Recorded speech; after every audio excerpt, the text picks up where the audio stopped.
High প্রেশারের জন্য একবার ওষুধ খাওয়া শুরু করলে সেটা সারা জীবন চালিয়ে যেতে হয়, কিন্তু যদি এরকম হয় 12 বছর ধরে কেউ টানা হাই প্রেশারের জন্য ওষুধ খাচ্ছে, তাও 24 ঘন্টায় দুবার, এবং 12 বছর পরে সে ডাক্তার নিজেই প্রেশার ওষুধ অফ করে দিলেন, বিষয়টা খুব ইন্টারেস্টিং না?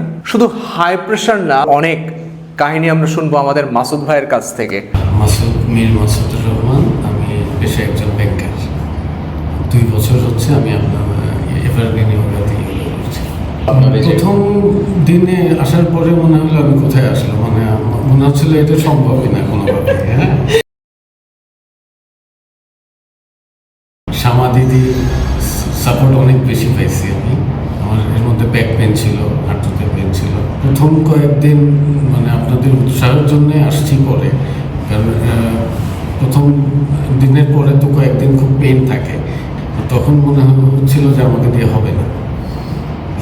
এটা আপনাদের উৎসাহ এবং আমার বাসায় আমার ওয়াইফের উৎসাহ এবং প্রেশার দুইটাই ছিল এটা করার জন্য।